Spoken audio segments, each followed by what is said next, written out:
3월 11일 목요일 말씀 동무입니다. 요한복음 11장 45절부터 57절까지인데 욕망의 노예가 된 종교 지도자들입니다. 예수님께서 나사로야 나오너라 이렇게 말씀하셔가지고 나사로가 이제 나오게 되면서 죽음을 이기시는, 죽음을 죽이고 죽음에서 승리하시는 예수님의 모습이 있었는데 이것을 지켜본 사람들의 반응입니다.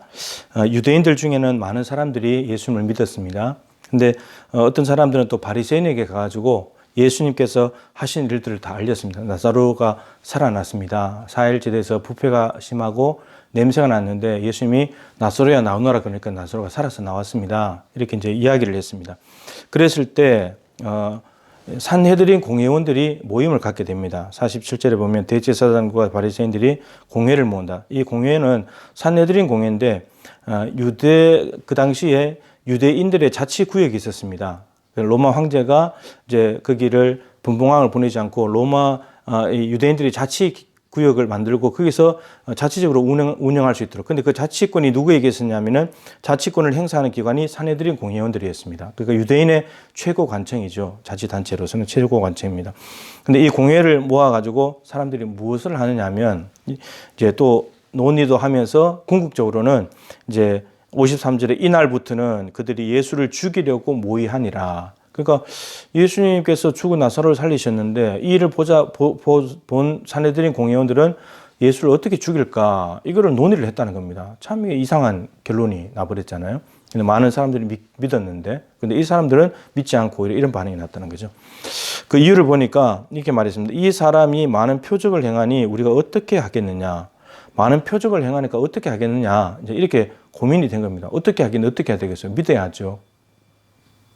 표적을 보이신 이유가 예수가 하나님의 아들 그리스도임을 믿고 또 믿으면 영생을 받는다. 그거 위해서 표적 주신 건데 이들은 표적을 보자마자 어떻게 할 고민하는데 믿어야지 예수님을.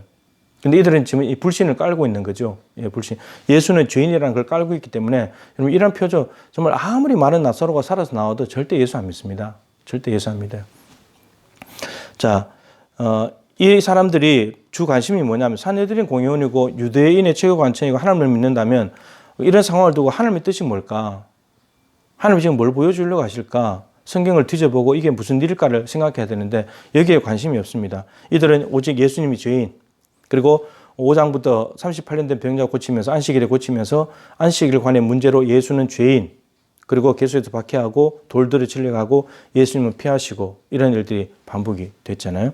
그리고 지금 이들이 염려하는 것은 만일 그를 이대로 두면 모든 사람이 그를 믿을 것이요 이렇게 말했습니다. 그러니까 예수님의 영향력, 예수님의 메시아 운동이 거세게 유대 땅에 불어닥치면서 이들이 많은 사람들이 예수님께로 가버릴까 봐 그 영향력을 잠재울 수 없기 때문에 그것 때문에 지금 두려워하는 겁니다. 그렇게 되면 또 무슨 일이 생기냐면 그리고 로마인들이 와서 우리 땅과 민족을 빼앗아 가리라. 메시아 운동이 일어나게 된다면 로마에 이렇게 대항하는 듯이 보이잖아요. 그렇기 때문에 로마인들이 와가지고 이걸 다 뺏어가, 자치구역을 다 뺏어가 버릴 것이다. 이걸 염려하고 있는 겁니다. 그러니까 결국은 이 밑에는 숨은 게 뭐냐면 자신의 영예, 자신의 권력, 자신의 기득권 이런 거죠. 이런 것들이 다 빼앗길까봐 두려워하고 있는 겁니다. 간단하게 보면 예수를 믿으면 되는 건데, 근데 예수를 안 믿고 하나님에 대해서 관심도 없고 이들은 오직 자기 자리, 자기 욕망, 자기 권력 이런 걸 챙기는 것에 명분은 우리 이 지역 민족을 다 뺏기겠다 이렇게 말하지만 사실은 자기들 자리 위치 빼앗길까 봐 두려워하고 있는 이런 모습이죠. 그리고 이들은 표적, 주일날 설교한 대로 표적이라는 것은 예수가 하나님의 아들 그리스도임을 믿고 영생 얻는 건데 이들은 오병이어 떡을 먹고 찾아온 사람처럼 표적 자체만 바라본 거죠. 근데 그 표적 자체만 보고는 사람들이 몰려갈까 봐 두려워했습니다. 표적의 의미를 보지 못했고. 자, 그러면 표적 자체를 보고 표적의 의미를 보지 못하면 어떻게 되는가? 표적 자체만 보게 되면 이런 일이 생깁니다. 더 큰 표적을 요구하게 됩니다. 더 신기한 표적. 두 번째, 예수를 대적하게 됩니다. 영향력 때문에. 자신들의 영향력이 줄어들까 봐 영향력 때문에 예수를 대적하게 됩니다. 하나님의 아들 그리스도인데 대적하게 됩니다. 세 번째, 이들은 이렇게 말하죠. 가야바가 한 사람이 백성을 위하여 죽어서 온 민족이 망하지 않게 되는 것이 너에게 유익한 줄 모르냐. 그러니까 한 사람이 죽어서 민족을 구할 수 있다는 겁니다. 그러니까 희생양을 만들자는 거죠. 그게 예수입니다. 그러니까 표적을 행하신 예수님을 희생양으로 삼아가지고 자기 민족들을 살 국리를 하고 있다는 겁니다. 이렇게 된다는 겁니다. 예수를 죽일 대상으로 삼는 거죠. 그다음에 네 번째는 이제 유월절날 사람들이 올라오는데 예수님이 오실까를 이제 궁금해합니다. 왜 그러냐면 이미 이 산헤드린 공회원들이 예수를 보면 자기들한테 신고하라고 이미 다 소문을 내놨거든요. 백성들을 선동하고 예수를 아예 이간질 시켜가지고 문에 뜨이면 마치 사울이 다윗이 보이면 잡아서 하려고 하는 것처럼 그렇게 해놨다는 겁니다. 현상금을 걸듯이 그렇게 해놨다는 거죠. 이렇게 됩니다. 표적 자체만 보게 되면 썩을 양식인 거고 이런 거죠. 영생하도록 있는 양식인 거죠. 근데 표적의 의미를 알게 되면은 예수가 죽은 나사로를 살렸어? 이렇게 되면 그럼 예수 믿어야지. 두 번째, 예수님을 영접해야죠. 예수님 메시아로 영접하고, 그럼 세 번째, 예수님은 구세주가 되는 거죠. 배척할 대상이 아니고 대적의 대상이 아니고 죽일 대상이 아니라 영접할 대상, 그리고 구세주가 되는 거죠.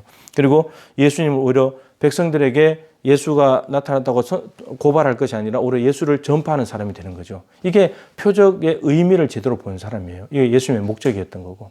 오늘 이 종교 지도자들이 어떤 하나님, 이 벌어지는 일에 대해서 하나님 성경으로 이해하려고 들지 않고 자신의 욕망, 자신의 자리, 자신의 권력, 자신의 이익, 자신의 유익 이런 것들을 자꾸 배설물들을 중심으로 생각을 하게 되니까 표적을 보고서도 믿어야 되는데 표적을 믿기는커녕 오히려 예수를 죽음으로 내몰려고 하고 있고 자기들 살 궁리만 하고 있는 이런 모습들을 보게 됩니다. 욕망의 노예가 된 종교 지도자들, 참 무서운 말씀입니다. 늘 말씀을 통해서 자신을 쳐서 복종시켜야 되는 그런 마음을 가지고 있고, 내가 주인 노릇 안 해야지, 내 욕망 드러내지 야망을 위해서 하지 않아야지, 하나님께서 맡기신 일만 해야지, 예수님을 믿어드리고 영접하고 예수님을 구세주로 고백하고 주인으로 고백하고 예수님을 전파하고 참된 복음을 선포해야지, 늘 이 다짐을 합니다. 여러분, 한국에 있는 목회자들을 위해서 기도해 주십시오. 욕망의 노예가 되지 않도록, 야망에 사로잡힌 종이 되지 않도록, 주님의 종, 사람을 기쁘시게 하는 사람이 아니라 하나님을 기쁘시게 하는, 자기의 영광이 아니라 하나님의 영광을 위해서 살아가는 그런 지도자들이 될 수 있도록, 그래야 한국교회가 살아나게 되고 한국교회가 살아야 이민족과 나라가 살게 되지 않겠습니까? 우리가 오늘 말씀을 통해서 우리가 있는 자리에서 욕망의 노예가 되는 것이 아니라 말씀의 종으로 살아가십시다. 그래서 내 자리를 깨끗하게 하고 지도자들이 깨끗해짐으로 교회가 거룩하게 되는, 세상에 선한 영향력을 끼칠 수 있는 그러한 은혜가 있기를 주님의 이름으로 축복합니다.